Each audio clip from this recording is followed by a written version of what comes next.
ainda na sessão de transporte público, e o painel anterior ele trouxe vários aprendizados, pois nós pudemos acompanhar como que está a experiência da implementação do transporte público eletrificado na América Latina, em particular trazendo casos, né, ali de Santiago, no Chile, e também em Bogotá. Enfim, foi um conteúdo muito rico, em que a gente pode, de fato, olhar para os erros que eles descreveram, né, e transformar isso em um guia para que a gente possa trazer para a nossa realidade e seguir essa trajetória. E esse painel agora, tão importante quanto essa discussão, vai trazer experiência no Brasil, por aqueles que estão dentro da sua realidade, dentro da sua jornada, né, fazendo a implementação, que de uma maneira muito clara e direta, né, tem sido um movimento liderado pelas cidades. Então, o painel ele vai trazer essa perspectiva de como que está sendo a experiência da implementação do transporte público eletrificado no Brasil. E para conduzir esse painel, eu já aponto aqui, sem muitas delongas, né, já passando para o Rodrigo Tortoriello, que nos guiará junto com os painelistas que comporão aqui o painel. Agora é contigo, Rodrigo. Passo a bola para você. Oi, Robson. Boa tarde, muito obrigado. Boa tarde a todos que estão nos acompanhando aí presencialmente no VEX, ou então de forma online aqui pela internet. Infelizmente, a gente não teve a oportunidade de estar aí com vocês presencialmente, mas a tecnologia nos permite fazer esse tipo de reunião aqui e conseguir compartilhar o conteúdo que essa turma de feras aqui que vai falar conosco agora tem para compartilhar. A gente está com muita expectativa nesse painel para a gente ver por que estamos tão defasados com relação aos nossos vizinhos da América Latina que fizeram a apresentação anterior a essa nossa. Então, eu sou Rodrigo Tortoriello, eu sou fundador da RT2 Consultoria, onde eu atuo atualmente como consultor. Fui secretário de Mobilidade Urbana de Porto Alegre de 2019 a 2020. Também fui presidente do Fórum Nacional de Secretários de Mobilidade Urbana por 2 mandatos.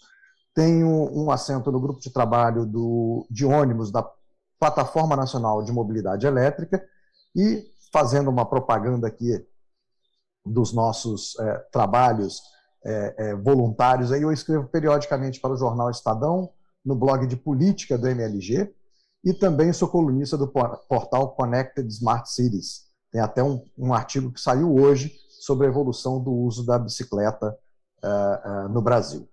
Bom, nesse nosso painel aqui eu vou ter a companhia da Aline Kirsten, ela que é engenheira eletricista e doutoranda no Laboratório de Fotovoltaica da Universidade Federal de Santa Catarina, e queria pedir a Aline para fazer uma breve apresentação do grande currículo que ela tem. Muito obrigada pela introdução, obrigada pelo convite. Então, eu sou a Aline, como comentou, eu sou pesquisadora no laboratório, e dentro do laboratório eu cuido do projeto do ônibus elétrico movido à energia solar da UFSC, que faz todo dia o trajeto aqui em Floripa, do centro da ilha, da UFSC, até o norte da ilha, até o Sapiens Park, transportando os alunos e pesquisadores. Eu também sou vice-presidente da Associação Brasileira de Energia Solar, a ABENS. Sou membro da diretoria executiva da International Energy Solar Society e cofundadora da Rede Brasileira de Mulheres na Energia Solar. Eu tenho trabalhado bastante com a integração de energias renováveis com carros elétricos, e agora, mais especificamente, cuidando aí do nosso ônibus elétrico da cidade. Além da questão da pesquisa acadêmica, nós temos aqui também mão na massa, na veia, né? Ali botando o ônibus para funcionar, vendo a questão da alimentação da energia solar. Parabéns, Aline. Nós temos também aqui o Paulo Guimarães, o Paulo que é, além de um grande amigo, secretário de Mobilidade Urbana de São José dos Campos, é o atual presidente do Fórum Nacional de Secretários e Dirigentes Públicos de Mobilidade Urbana. Paulo, por favor, faça uma breve apresentação sua. Boa tarde a todos, um prazer estar aqui. Acho que o principal você já falou, né, Rodrigo? A gente está aqui nessa luta. São José dos Campos, assim como Salvador e outras cidades, têm tentado avançar nessa pauta da eletromobilidade, assim como o secretário de São José tem trabalhado com isso, também como presidente do fórum, né? Recebi o bastão aí do Rodrigo para tocar aí essa pauta do Fórum Nacional. E vamos seguindo em frente, aí, desbravando esse mercado que ele está já se estruturando aí fora e no Brasil ainda está muito incipiente. Nosso outro convidado da tarde de hoje é o também amigo Fabrício Martins, que é secretário de Mobilidade Urbana de Salvador e vice-presidente da região Nordeste do Fórum Nacional de Secretários. Então, seja bem-vindo, Fabrício, e mais uma vez obrigado pela participação. Boa tarde a todos. Eu que agradeço o convite, Rodrigo, cumprimentar a Aline, o Paulo Guimarães, meu colega aí no Fórum, na direção do Fórum Nacional de Secretários de Mobilidade. Estive como autoridade de trânsito aqui em Salvador durante 8 anos, de 2013 até 2020, no qual fui superintendente aqui do órgão executivo de trânsito, muito mais focado nessa parte viária. Conseguimos aí excelentes resultados e agora a gente enfrentando esse enorme desafio que é o transporte público coletivo, passando por um momento muito difícil e também nessa fase que a gente tem certeza que é um divisor de águas, que é essa transição para a eletromobilidade, ainda muito tímida no Brasil, mas junto com vocês aí buscando avançar o máximo possível. Prazer estar aqui com vocês. Obrigado, Fabrício. Bom, como todos puderam perceber, nós temos aqui pessoas com experiência de botar a mão na massa, de trabalhar no dia a dia da mobilidade urbana e da eletromobilidade. Acredito que teremos um excelente painel pela frente, com uma discussão muito rica e proveitosa. Bom, mudando agora já para o tema do nosso painel, né? O tema é transporte público elétrico na prática e como está sendo a jornada dessa experiência. Então, a primeira pergunta eu vou fazer para os três, e aí a gente pede que responda na ordem a Aline, o Paulo e depois o Fabrício. O que nós temos na América Latina a segunda maior frota de ônibus elétricos do mundo, ficamos atrás apenas da China, com a Colômbia e Chile sendo os protagonistas desse processo, né? Cerca de 2.000 ônibus elétricos já existem rodando nesses dois países. No Brasil, nós temos 48, segundo as informações do iBus Radar. Quais são as principais barreiras encontradas até o momento para que a eletromobilidade por ônibus seja uma realidade no Brasil? Aline, começamos por você. Então, uma realidade já né, para esses 48 ônibus. O nosso ônibus elétrico ali, nosso objetivo era bem mostrar que é possível, que é viável. Eu sou bem a pessoa que cuido das manutenções, de carregamento, a estrutura de carregamento. Então, os ônibus elétricos, no geral, eles têm particularidades, mas eles funcionam muito bem, dão certo e são uma ótima ferramenta. Mas tem particularidades. Eu acho que a maior barreira no momento é toda a legislação e todas as condições de operação do transporte público terem condições de cooperar com essas particularidades dos ônibus elétricos. Então, a gente tem as legislações, os editais, que contribuam com que essa tecnologia consiga mostrar todo o seu potencial. Porque, economicamente, com o tempo, existe, claro, um payback mais longo, mas é possível, é viável economicamente. Porém, tem um custo mais alto e precisa de toda essa infraestrutura de recarga para ter esse pontapé inicial e colocar ele em operação. Tem questão de autonomia, tem várias particularidades que a legislação tem que se adaptar para permitir que isso seja colocado em prática. Então, acho que isso é um grande desafio assim, dos próximos anos, permitir essas questões legais para a eletromobilidade em transporte público. Eu gostei que você citou de duas coisas. Uma questão legal, a parte como que os governos, tanto municipais, estaduais e o governo federal, como é que eles vão atuar no fomento a esse crescimento da mobilidade elétrica. Também você tocou num ponto importante, que é a questão da operação. O que a gente tem percebido e aprendendo aí ao longo desse processo, com relação às diferenças operacionais de um ônibus convencional a diesel para o ônibus elétrico, né? Então, é bem interessante que você já começa a abordar essas duas questões que são fundamentais para o desenvolvimento do sistema. Paulo, e na sua visão, o que hoje falta, o que é a principal barreira, como é que você está enxergando esse assunto do ponto de vista de São José dos Campos e dos seus projetos aí? Rodrigo, eu concordo com a Aline. Eu vou até ser um pouco mais provocativo na minha fala, porque costumo dizer que a gente está separando em 3 grupos de desafios, vamos dizer assim. A gente tem todo esse arcabouço legal, que realmente a gente não tem as nossas legislações adaptadas para essa realidade. Em geral, as nossas leis demoram demais para serem estruturadas para o mercado, ainda mais um mercado tão inovador quanto esse. Né? Então, para você ter uma ideia, recentemente foi estabelecida uma comissão parlamentar pela eletromobilidade. Então, esse assunto, né, do ponto de vista legal, ele ainda não está bem estruturado e isso gera alguns tipos de problema no avanço, principalmente para o setor público. Né? Os órgãos de controle, né, ficam todos oriçados com essa ausência, né, esse vácuo legislativo. Isso gera para a gente, que é gestor, que está tentando avançar com isso, um problema, uma dificuldade de avançar. Então, essa é uma questão. Uma outra questão é a própria questão técnica. Né? A gente tem pessoas como a Aline aí que tem desenvolvido trabalhos de estudos, desenvolvimento de trabalhos de a teoria colocada em prática, essas experimentações, mas a gente ainda tem muita dificuldade com relação a isso. Vou dar um exemplo bem prático com relação a isso. A gente está tentando fazer aqui em São José uma transição da nossa frota diesel para uma frota 100% elétrica, 350 ônibus em processo de licitação. E o dimensionamento operacional dessa frota, ele tem parâmetros, né? Você já levantou isso agora com a Aline, ele tem parâmetros diferentes de planejamento.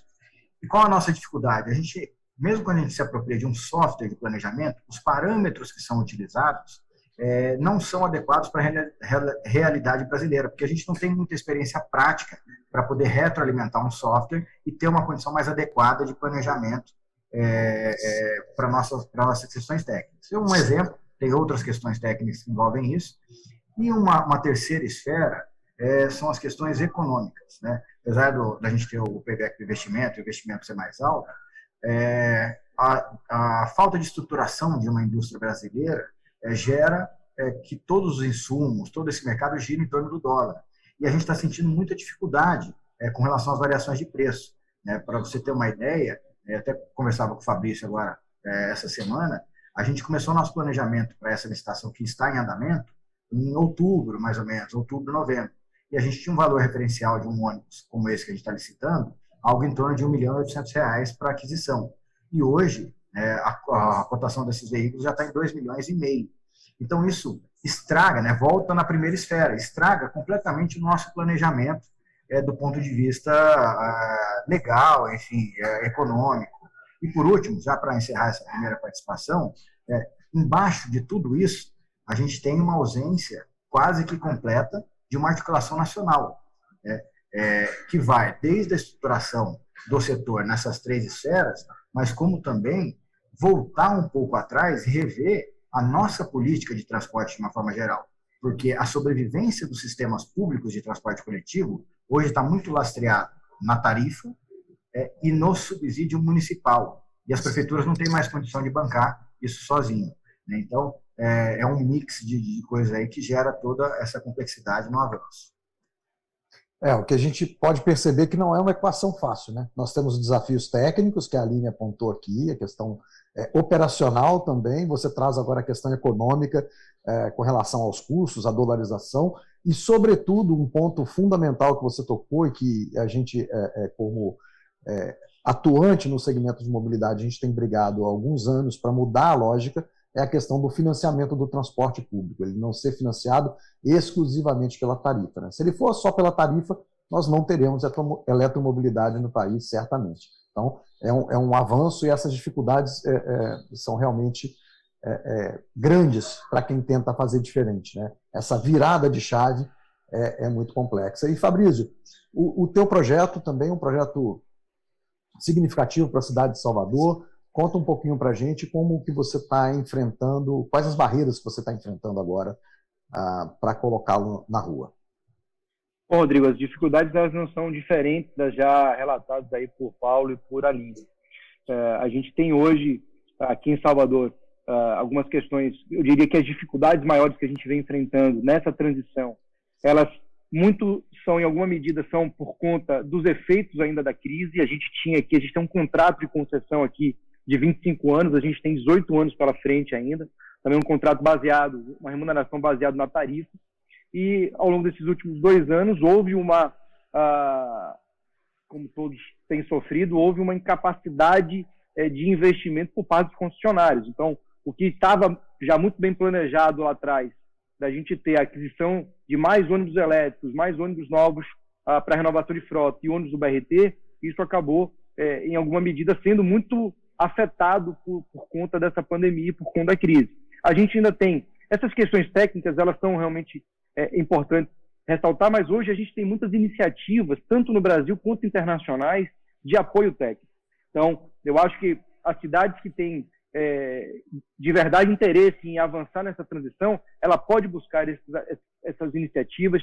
Aí eu queria citar uma em especial que a gente vem participando, que é o eBus Mission da TUMI, que vem dando apoio técnico nessas questões mais novas, né, que poucos conhecem nessa transição, situações inclusive como apoio em projetos de subestação, projetos de estações de recarga. Então a gente tem muitas iniciativas hoje, tanto de players nacionais como internacionais, governos internacionais, a Alemanha ajudando bastante, a França querendo ajudar também nessa transição. Então, acho que essa questão técnica ela consegue ser superada com esses apoios técnicos que a gente tem hoje no mercado. Eu diria que hoje, talvez para a gente aqui, a maior questão, além de uma resistência também dos operadores, que a gente vê isso muito fortemente, né, por ser algo novo, algo pouco conhecido, algo que nós não sabemos como se comportará daqui 5, 6, 10 anos, então a gente vê muita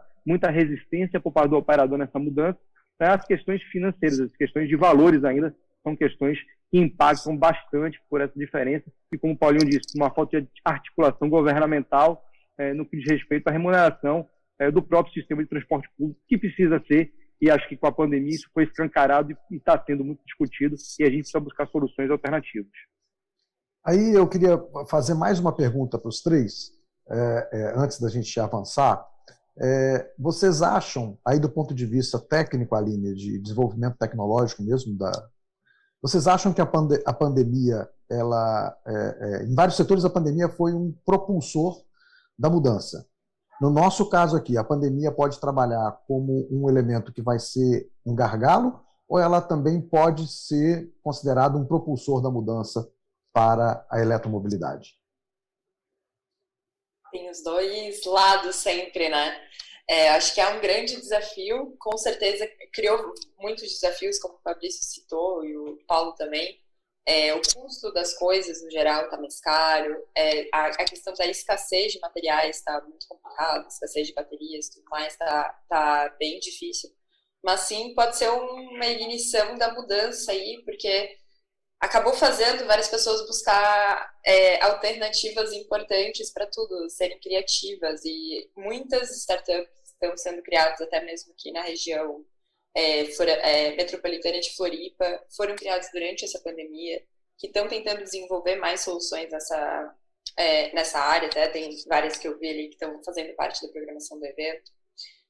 A própria competição, assim como o ônibus elétrico tem várias peças com seu valor aumentado, os ônibus convencionais também têm valores aumentados, e algumas das coisas também que a gente valoriza, que a gente aprendeu a valorizar no home office, como conforto, não ter todo aquele barulho quando a gente está se locomovendo, também mostram algumas... A gente começa a valorizar mais algumas das vantagens do deslocamento elétrico também. Então, acho que espaço a gente agora tem que pegar essa oportunidade da mudança e tacar para frente para tentar puxar o mercado agora.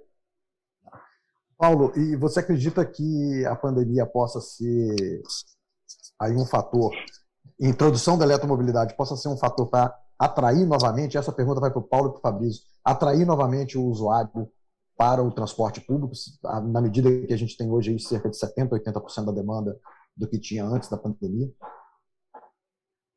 Essa é uma das nossas apostas, Rodrigo. Inclusive, a gente já tem circulando aqui na cidade 12 super articulados, né, 100% elétricos, e a gente fez questão de fazer um desenho diferenciado desses carros, justamente para, primeiro, quebrar esse paradigma, essa imagem de que, principalmente aqui no Brasil, né, isso acontece muito, né, que o sistema de transporte público, por ônibus, para aquele que realmente não tem condição, é aquela pessoa que não venceu na vida e ela anda de ônibus, a gente tem todo esse preconceito em cima do sistema de transporte público. Então, acho que sim, quando a gente coloca um sistema, né, um veículo de alta qualidade, de alta tecnologia, porque hoje, né, a gente tem a maioria dos ônibus que operam, né, a diesel, a gente costuma brincar que são caminhões encarroçados, né, porque são motores dianteiros, piso alto, muito barulhentos, mecânicos, e isso ele gera um desconforto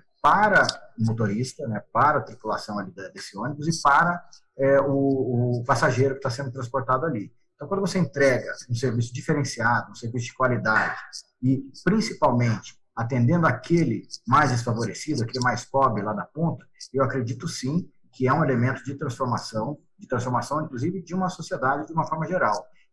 A gente olhar para aqueles que mais precisam. É uma forma da gente tratar essa questão mais social, vamos dizer assim, empregando uma coisa de qualidade, né, e separando ou tentando eliminar um pouco essa diferenciação entre rico e pobre que a gente tem nas cidades.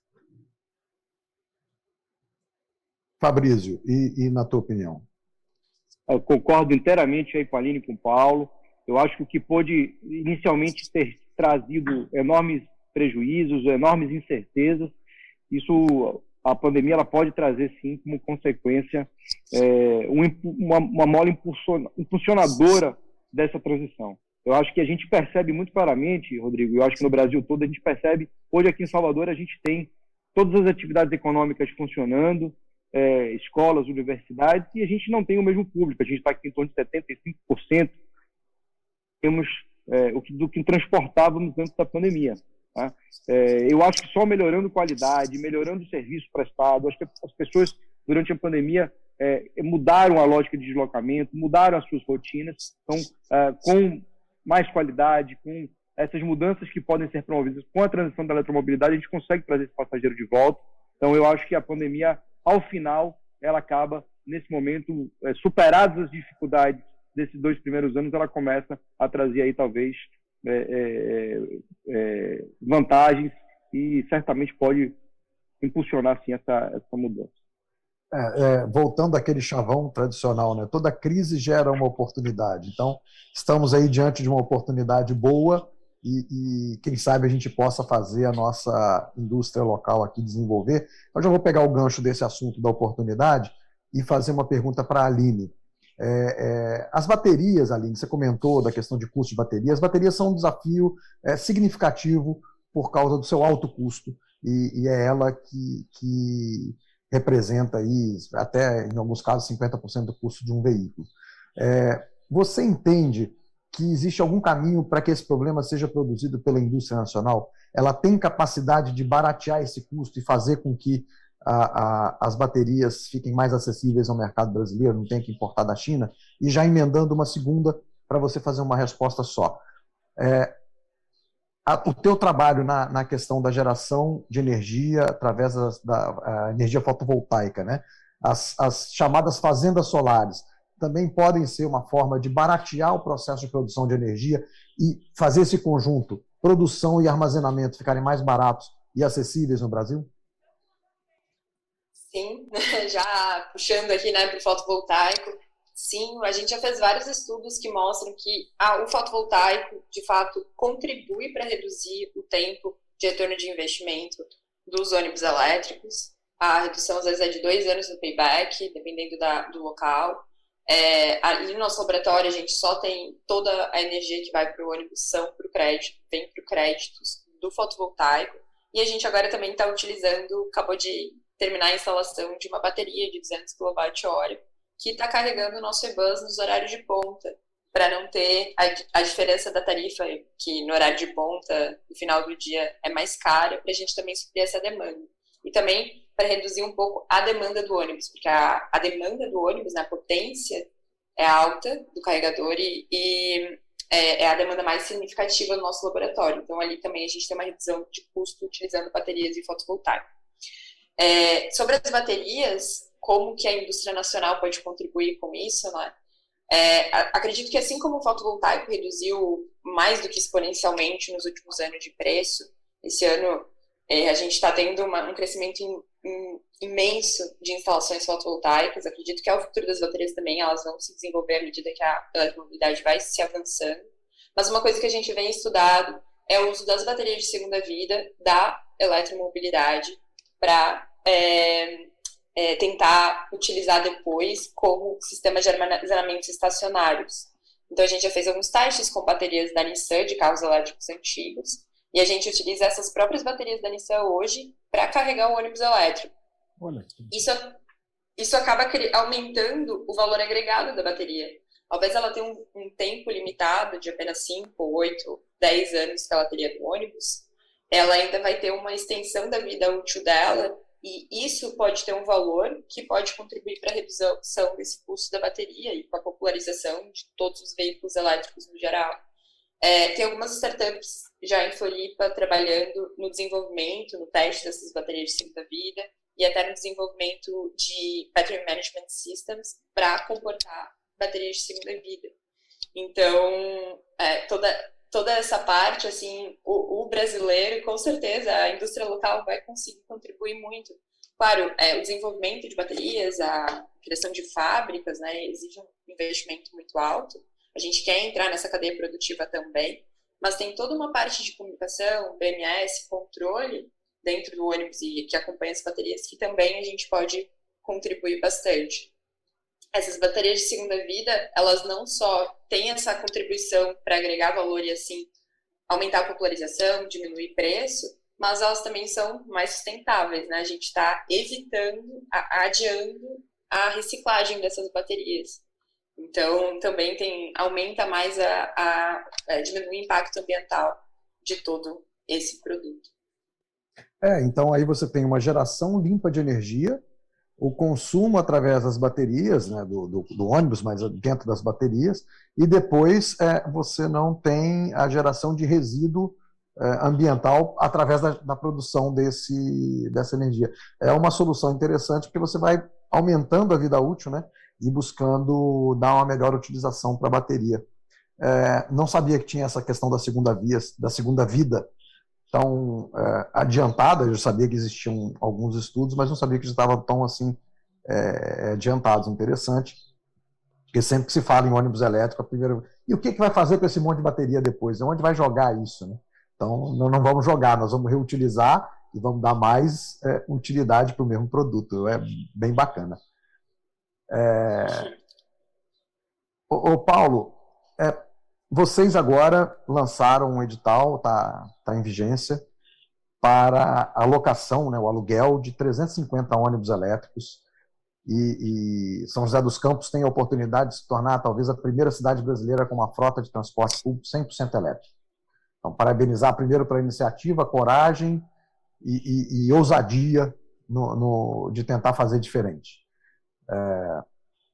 Vocês também implantaram 12 ônibus articulados, você acabou de comentar, na linha verde, que é um projeto belíssimo. São ônibus de piso baixo, com uma qualidade, um conforto diferente, numa via exclusiva para ônibus. Da parte operacional e do dia a dia, e comparando o projeto dos ônibus que já estão rodando com os 350 que vocês estão pretendendo locar, quais os aprendizados que vocês estão tendo e como que ele está contribuindo para o projeto novo, né? O que você aprendeu com os 12 articulados e como eles estão contribuindo para tornar o sistema 100% elétrico em São José? A gente começou esse aprendizado um pouquinho antes desses articulados. Foi quando a gente optou por transformar a nossa frota da Guarda Civil Municipal numa frota 100% elétrica. Isso é coisa de 4 anos atrás. Então, hoje a gente tem já toda a nossa frota da Guarda Civil Municipal, inclusive alguns carros da Polícia Militar fornecidos pela Prefeitura, baseados no sistema elétrico, né, com carros 100% elétricos. Isso gerou, no primeiro momento, uma grande economia, né? Só com esse projeto da Guarda Civil, a gente tem uma economia de R$2,5 milhões por ano em economia de combustível, manutenção, essas coisas todas. Quando a gente vem para o mundo ônibus, né, a gente vai percebendo algumas diferenças, né? E esse projeto piloto da Linha Verde, a Linha Verde, esse projeto, ele trouxe um grande aprendizado para a gente, de certa forma, escalar isso para uma questão maior. Quando a gente olha, e quando a gente precisa tomar algumas decisões ao longo desse processo, e foi mais complexo do que a gente imaginou que seria quando a gente compara com um automóvel. Por quê? Eu estou falando aqui de talvez 7 elementos de decisão que a gente precisa tomar quando a gente vai falar de ônibus. Isso é muito importante, a gente ter isso com clareza. A gente que é gestor público, né, os gestores que estão se propondo aí a também avançar com essa pauta, quais são esses 7 elementos e quais elementos de decisão e muita dúvida para tomar essa decisão, né? Até chegar ao ponto da gente ter que comprar um risco e escolher um lado e seguir. Por que eu digo isso? Então, a gente olha quais são esses 7 elementos. Eu tenho o primeiro elemento, que é o ônibus em si. E aí já começa já uma primeira dúvida, que não é tão difícil, porque isso a gente já está quase acostumado. Mas porta esquerda, porta direita, piso alto, piso baixo, quantidade de lugares, você tem toda uma série de decisões que você precisa tomar para especificar essa frota. Porque no nosso caso, a gente está dando um contrato de locação por 16 anos.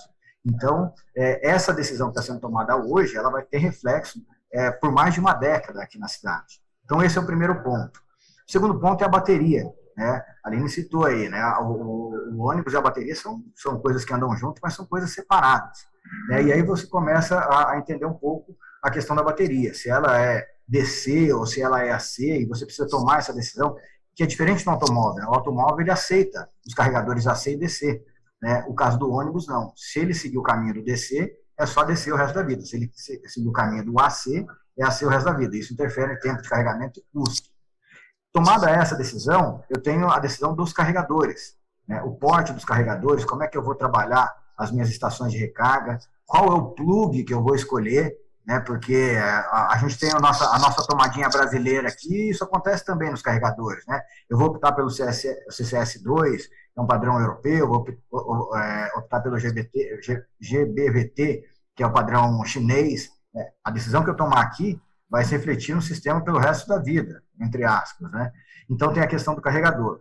Depois eu tenho a questão da infraestrutura de carregamento. O carregador não é só ligar ele na tomada. Eu preciso criar uma infraestrutura de carregamento e conectar essa estrutura na rede elétrica. E aí, eu preciso tomar algumas decisões sobre o tamanho, por exemplo, da minha garagem.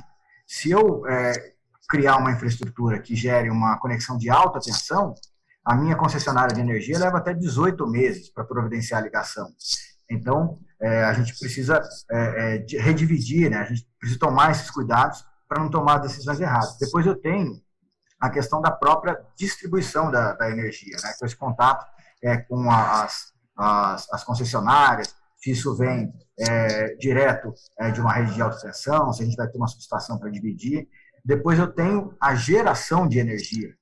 Eu vou comprar essa energia no mercado cativo, vou pagar o olho da cara nela e vou jogar meu payback do sistema lá para frente, ou vou optar por uma compra no Mercado Livre, sujeito aí a ficar sem energia em determinado momento, porque o Mercado Livre é muito solto. O que a gente fez aqui, por exemplo, para resolver isso?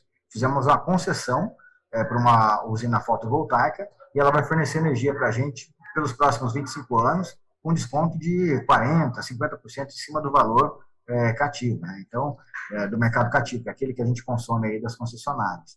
E, por último, o próprio desenho operacional. Todos esses elementos eles devem ser levados em consideração no desenho operacional.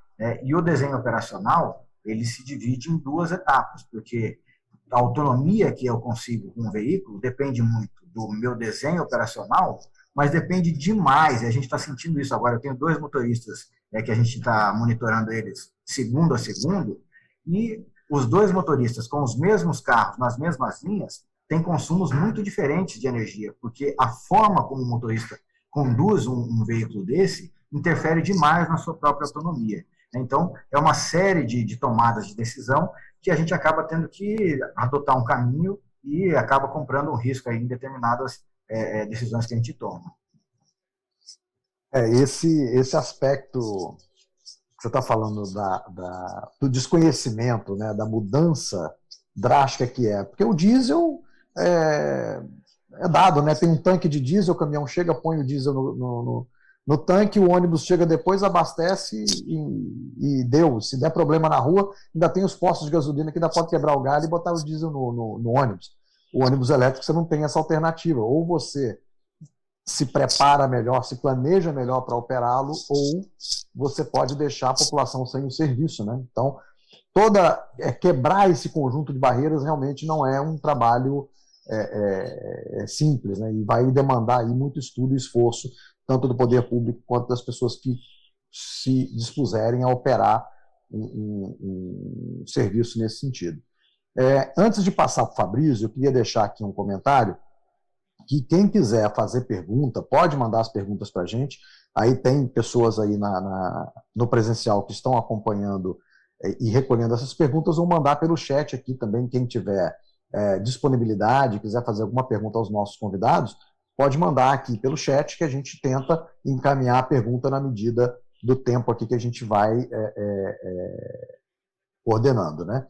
Então, Fabrício, Salvador é a terra do trio elétrico. Então já começa aí com a eletricidade na cultura e na veia do soteropolitano. E vocês têm um belo projeto de um BRT com cerca de 60 veículos articulados, elétricos, uma meta bem ambiciosa aí, que é chegar em 2049 com 100% da frota menos poluente. Aí queria que você explicasse também o que é isso, essa frota menos poluente, tá?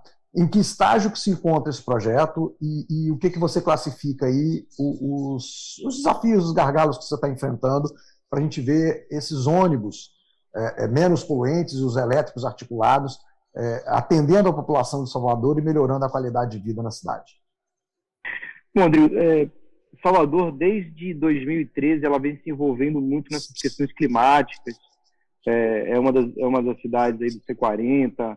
Ela desenvolveu o seu plano de ação climática com diversas metas e cenários projetados para diversos anos, aqui, até 2049. Então, temos o nosso plano de mobilidade sustentável, temos o nosso plano estratégico de gestão até 2024. Então, todos esses, todas essas iniciativas, elas contemplam muito fortemente a questão ambiental e climática. Então, e como não podia ser diferente, o transporte público coletivo, ele é um dos atores principais dessas iniciativas de redução, mitigação dessas questões climáticas. Então, em todas essas iniciativas, a gente tem algo falando sobre o transporte coletivo, transporte público coletivo. No nosso planejamento estratégico, tem falando muito claramente do BRT, que é uma coisa mais a curto prazo, mais de gestão, dessa gestão municipal que aqui está agora, que é até 2024 a gente ter 30% da nossa frota de BRT estimada em 220, 240 ônibus, desses 220, 240, 30% serem elétricos do BRT. E temos dentro desse plano de ação climática uma meta muito mais ambiciosa, que é essa que você comentou, de termos 100% da frota em 2049 menos poluente. Bom, essa menos poluente, ela não está direcionada exclusivamente para o elétrico, até porque a gente tem um lapso temporal muito longo para que a gente possa prever que tecnologia a gente vai utilizar. A gente está vendo aí outras tecnologias começando a ser discutidas com mais força, como o hidrogênio, temos a questão do gás, né, do gás metano, que é dos aterros sanitários, que pode ser um forte combustível para o transporte público. Enfim, a gente não quis engessar, então foi pensado em menos poluente. Claro que o elétrico ele tem um protagonismo muito grande hoje, né, no que está acontecendo em todo o mundo. Então é algo que a gente trabalha já nesse cenário de curto prazo, já para ter esses 30%. Pra você ter uma ideia, esse ano eu tenho uma pequena parte do BRT dessa obra, que é realmente uma obra grande, ele foi dividido em 3 etapas. Nós temos, até setembro desse ano, 2 etapas prontas. E dessas etapas a gente terá já um primeiro, eu diria que, um primeiro tira-gosto do que será o BRT. Então a gente vai ter ali aproximadamente 24 ônibus ainda nesse momento rodando, dentre os quais 8 já em fase de compra, os concessionários já adquiriram os ônibus, para eles estarem rodando ainda esse ano. E, à medida que as outras etapas vão sendo entregues, a gente vai ampliando e sempre com o objetivo de perfazer 30% do BRT. Eu acho que o que o Paulo falou é uma coisa muito importante. As decisões que são tomadas hoje elas vão se refletir por muito tempo. A gente tem contrato de concessão de mais de 18 anos, a gente tem metas a serem atingidas daqui 10, 15, 20 anos,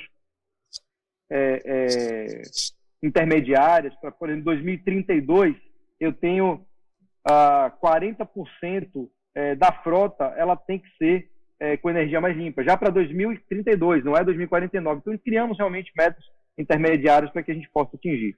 Bom, de dificuldades, eu acho que são todas aquelas que a gente vem falando. Agora, o mais importante é, desde o início do projeto, você tem que ter realmente planejamento. A gente contratou, já há 5 anos atrás, no início da obra, uma consultoria especializada no desenho de rede, porque a gente tem uma questão aqui em Salvador que ela é muito forte, que é a questão de topografia. Então, a gente tem que ter muito bem definido os modelos, as cargas, o tipo do ônibus para verificar a autonomia. Diversos testes já foram feitos, vários fabricantes já trouxeram seus ônibus elétricos para cá para testar, porque Salvador realmente ela tem muitas particularidades no seu espaço geográfico.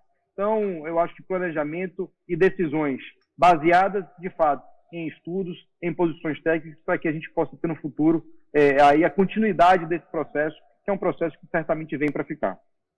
Essa era uma pergunta que eu ia lhe fazer com relação ao relevo, porque São José dos Campos é uma cidade mais plana, Florianópolis também uma cidade um pouco mais plana, e Salvador uma cidade com relevo bem diferente dessas duas. Qual é a interferência e a dificuldade do relevo no planejamento dessas linhas? Vocês tiveram, por exemplo, tem área que não dá para atender com ônibus elétrico? Fizemos testes aqui em diversos momentos. Não é que não dá para atender, a gente entende que dá para atender, mas isso impacta muito fortemente na autonomia.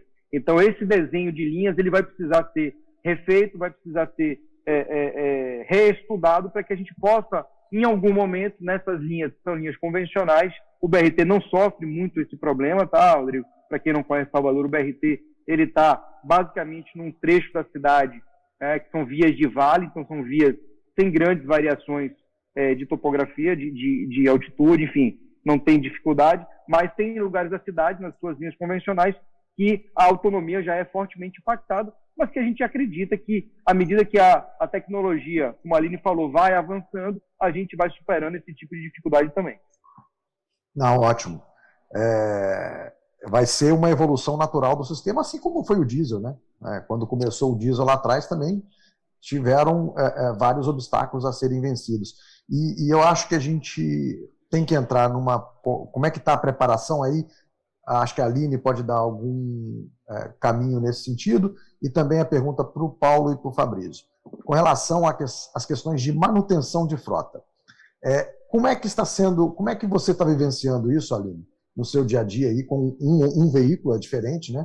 Mas tanto o Paulo quanto o Fabrício, como é que está sendo a preparação para a questão de manutenção do ônibus elétrico, que é completamente diferente da manutenção de um ônibus convencional a diesel? Só colocando, a gente tem os nossos desafios também, porque é um ônibus só, né?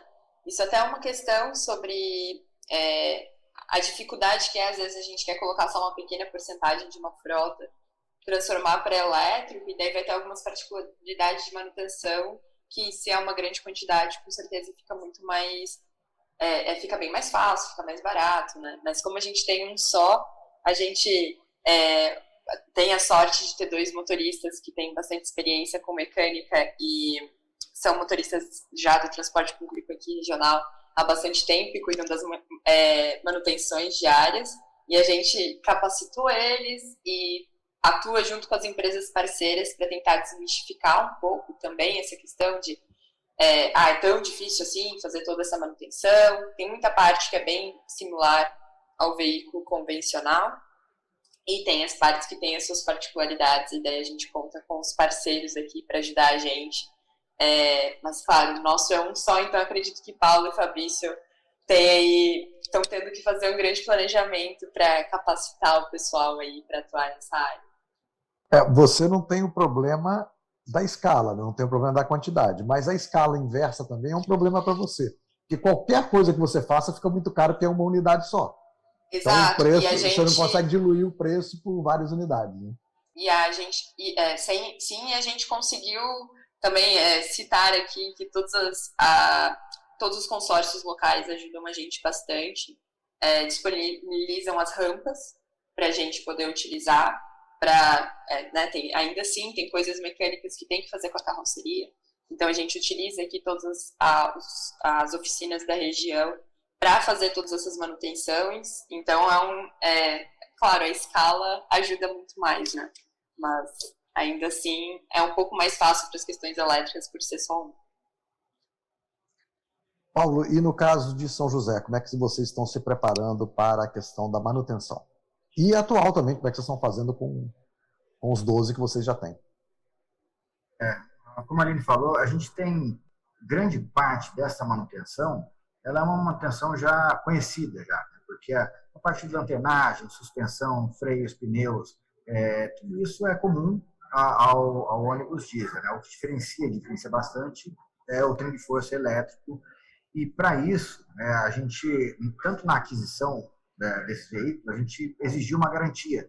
Então, pelos próximos 8 anos, a gente tem uma garantia total de todo o trem de força. Então, tudo que acontece relativo ao trem de força, e tem outros itens também, né? A gente tem a garantia normal de mercado para aquilo que é comum. A carroceria, né, também não tem muita diferenciação, apesar de a gente ter adotado um design diferente. A carroceria também tem os mesmos elementos de uma carroceria de um veículo a diesel. Então, a gente tem as garantias normais de mercado e depois entra no processo de manutenção comum. E para o trem de força, que é o grande diferencial, a gente tem essa garantia estendida. Então, pelos próximos 8 anos, a gente tem aí condição de se preparar para poder fazer essa manutenção do trem de força. Como é que a gente está tentando fazer isso, né? Tudo que faz parte de um ecossistema. Então, por exemplo, o Senai, aqui de São José, ele já está com seus alunos, inclusive trabalharam, já produziram um veículo elétrico próprio do Senai, justamente para começar a fomentar esse mercado. O SESC Senat tem trabalhado também com algumas... o SESC Senat é mais relativo à condução do veículo, mas já está elaborando também os seus cursos relacionados aos veículos elétricos. Então, é o tempo que a gente tem para poder estruturar as nossas áreas de manutenção enquanto essas garantias correrem. Para a parte pesada, né, que é esse grande contrato, que são esses 350 ônibus, a gente está fazendo o contrato de locação contemplando o fornecimento dos ônibus, contemplando o fornecimento dos carregadores agregados, da manutenção completa desses carros e também o fornecimento de energia. Então, para este contrato maior, a gente está optando por quase um processo turnkey, né, com uma estrutura completa, envolvendo inclusive a manutenção. Então, foi a saída que a gente encontrou. Conseguimos chegar em valores aí, que a gente acha que são acessíveis para esse tamanho de contrato. Então, acabamos contemplando tudo isso dentro do próprio contrato de locação e foi, inclusive, um dos motivos da gente ter optado, né, para esse projeto maior, fazer por locação e não por aquisição. Fabrício, vocês aí, os desafios são similares ou já tem alguma coisa que vocês estão ainda esperando acontecer, tendo em vista que o timeline aí do projeto está um pouco anterior ao do Paulo? O Paulo já está bem mais avançado, ele já está sofrendo aí na pele esse desafio na prática. A gente ainda tem ainda um tempo. O que a gente está fazendo? O primeiro movimento, Rodrigo, quando a gente começou a discutir a questão do elétrico, foi nesse sentido da locação, sendo realmente um processo turnkey, onde a gente teria ali apenas a manutenção do que é comum no ônibus de combustão, no ônibus de diesel. A parte toda elétrica ela ficaria a cargo da empresa que faria a locação, que faria o leasing. A gente teve uma dificuldade nessa construção porque, como eu disse, nós já temos uma concessão em andamento, então todo o modelo contratual já estava definido, o que dificultava um pouco essa modificação de modelo de investimento ou modelo onde o poder público entraria com material rodante. Então a gente acabou descartando essa opção porque juridicamente tinha desafios e algo muito novo que a gente preferiu realmente descartar nesse momento, pelo menos para o primeiro momento, até que novas soluções apareçam, e por isso que a gente optou agora em começar, de fato, muito devagar, de forma muito sistemática e paulatina, para que a gente não tenha dificuldade, sobretudo nessa questão de manutenção. Os operadores, eles já estão se capacitando, eles já estão junto com com fabricantes já capacitando a sua turma, que a gente tem um Cimatec também, que é uma instituição de excelência, aonde temos muita mão de obra que pode ser empregada nesse tipo de manutenção, mas é algo que ainda não está acontecendo na prática, está apenas, vamos dizer assim, numa pré-operação, numa preparação, justamente para que esses profissionais se capacitem. Ótimo.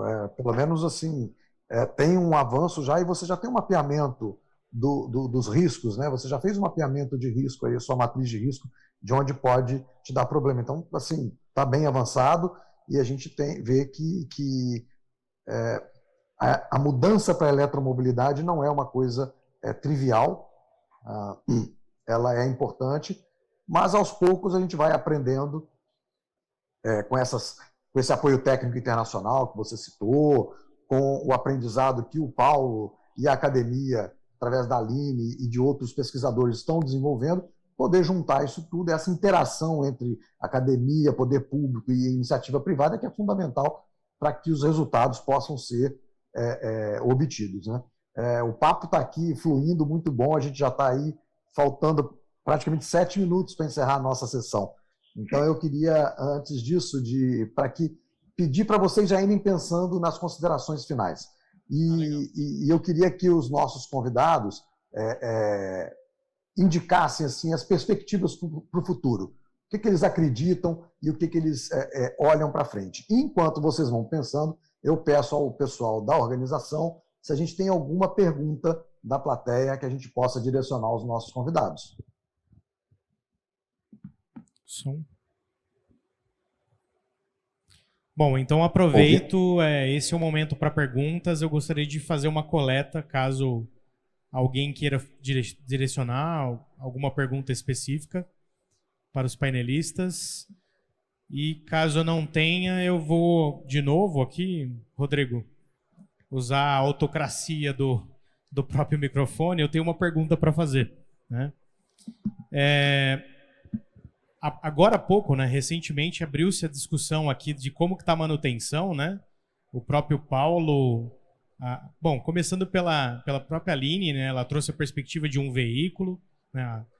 A falta de escala é uma vantagem em algum sentido, desvantagem em outro. O Paulo trouxe essa perspectiva.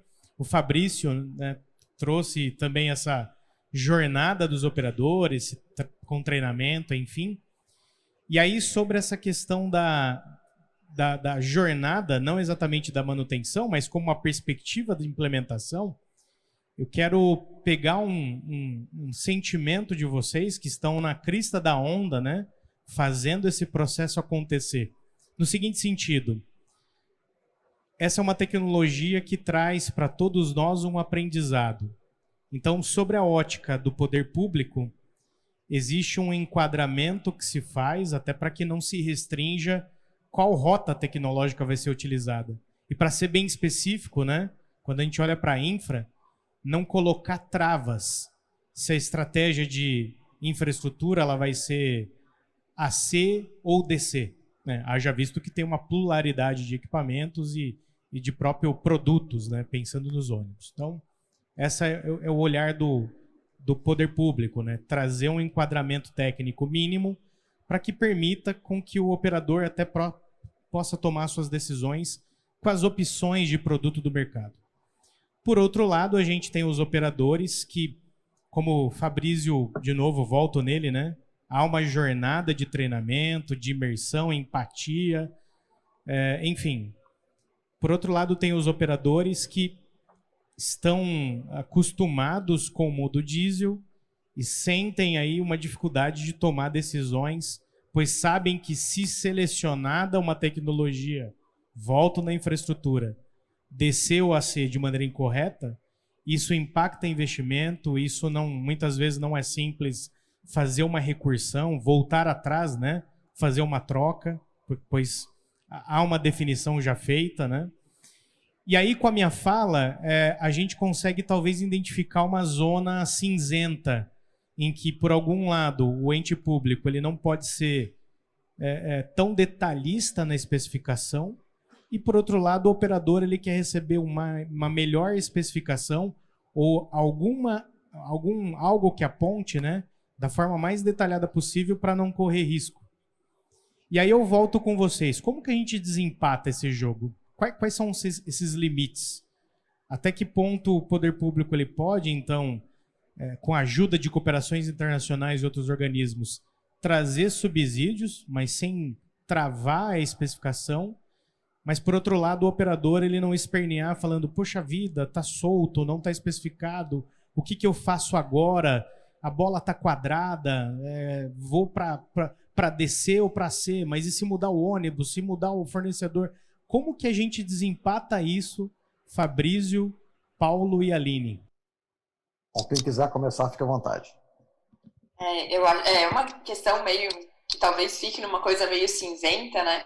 Mas eu acho que tem que ter essa flexibilidade do público, mas também eu acho que tem que ter uma desmistificação de todas essas esferas, assim, eu acho que isso é o que a gente está fazendo hoje, e até o que foi falado ali, o Fabrício falou sobre o ecossistema, acho que existe todo um ecossistema que tem que ser desmistificado, ter um entendimento melhor sobre a tecnologia, e essas decisões vão acabar sendo tomadas com maior clareza, assim. Então, até convido todo mundo, acho que uma grande função da universidade é conhecer melhor o ônibus elétrico, mostrar, né, essas coisas em prática, mostrar essas viabilidades, então convido todos a conhecer, como ali já colocaram que as prefeituras fazem testes, já vieram várias prefeituras fazerem testes ali no nosso laboratório para entender melhor a tecnologia e assim tomar as melhores decisões nesses editais. Então, eu acredito que tem que ter uma capacitação de todo o contexto, de todo esse ecossistema ao redor. A gente até conversa com o bombeiro, com os próprios policiais federais, a gente tem que ter conversas sobre legislação e tudo mais. Então, acho que com o tempo essa capacitação do governo vai acontecer e esperamos poder contribuir assim, para isso. Paulinho. Um pouco dessa resistência dos operadores, eu acho que tem a ver com essa palavrinha ecossistema mesmo, né? Porque você tem toda uma cadeia que gira em torno do ônibus a diesel. Você tem as concessionárias, né, que já tem uma rede de distribuição e venda de ônibus, que geralmente são ligados a grupos econômicos que têm operadores participando, a própria reutilização desses ônibus ao longo do tempo, ônibus que operam em lugares mais estruturados, acabam sendo deslocados em determinado momento para operações rurais, enfim, né, eu falei no começo da nossa conversa que a gente tem chassi de ônibus encarroçado como chassi de caminhão encarroçado como ônibus, depois ele lá na frente volta a ser um caminhão. Então, acho que um pouco de resistência tem a ver com essas questões econômicas de mercado e desse próprio ecossistema. Mas também acredito muito, né, e já falando um pouco da perspectiva de futuro, que é um caminho sem volta. E eu fiquei, né, quando a gente começou a trabalhar com esse tipo de projeto, né, pegando aqui o exemplo da Guarda Municipal, final de 2017, começo de 2018, era um mercado muito incipiente. E agora na pandemia, não sei se exatamente pelo próprio efeito da pandemia, mas o mercado automobilístico está com foco total na questão elétrica, né? Você vê grandes montadoras, né, já anunciando que a partir de 2000 não sei quanto não terão mais veículos a combustíveis. Então, acho que o mercado automobilístico, né, do automóvel, dos veículos de passeio, deve puxar ajudar a puxar esse caminhamento mais acelerado do avanço da eletromobilidade. Isso vai trazer reflexo para o mercado dos pesados. A gente já tem a parte de caminhões avançando mais rápido que os ônibus. Então, eu tenho essa perspectiva. Assim, ao mesmo tempo que eu encontro muitas barreiras, entendo que essas pessoas que ainda têm resistência, esses grupos que ainda têm resistência, vão ter que acabar cedendo. Né? É mais ou menos aquelas historinhas que a gente escuta falar, a questão da máquina de filme versus a máquina digital.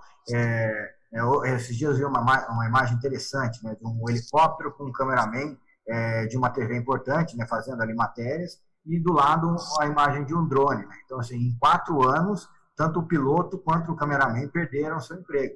Então, são questões evolutivas, né? A gente precisa se adaptar. Aquele que ficar renegando esse avanço tecnológico vai ficar no tempo. Né? Pelo menos essa é a visão que eu estou tendo das coisas agora.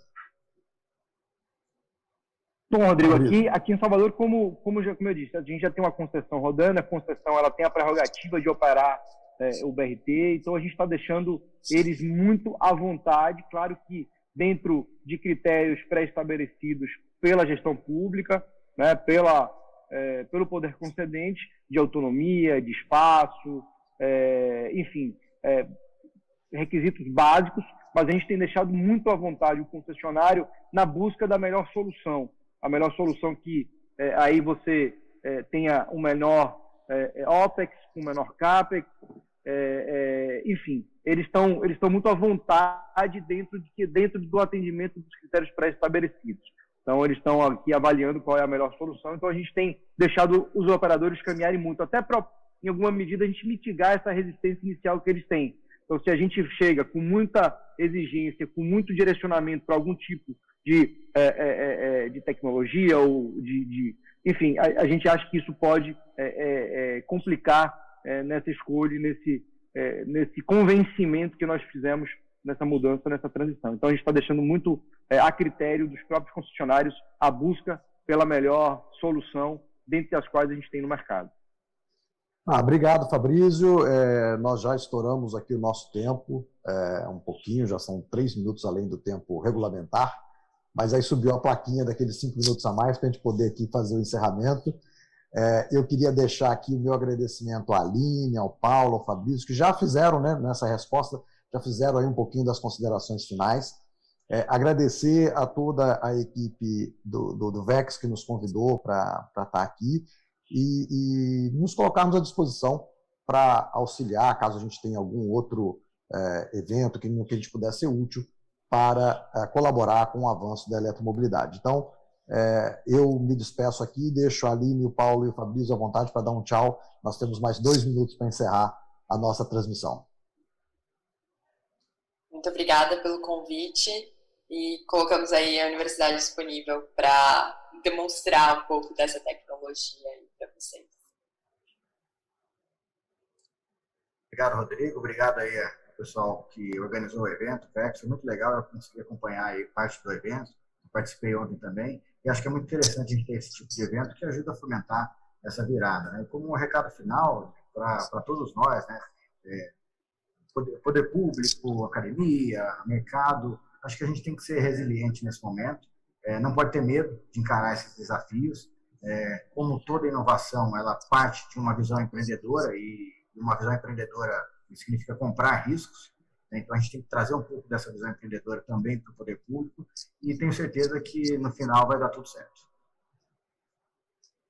Rodrigo, agradecer a você pela mediação, agradecer aos organizadores, agradecer a Aline e o Paulo pela companhia aqui nesse evento, e dizer que a gente está à disposição, a gente segue à disposição. Não é fácil, tem dificuldades, o caminho é cheio de pedras que precisam ser transpostas, mas vale a pena. Eu acho que a gente escreve em algum momento um nome na história, porque lá na frente isso vai ser uma realidade muito mais fácil e muito mais fluida do que é hoje. Então a gente precisa realmente começar e dar o ponto de partida. O pontapé inicial é sempre mais difícil. Obrigado, gente. Então, encerramos aqui a nossa participação. Parabéns a todos e obrigado pela participação.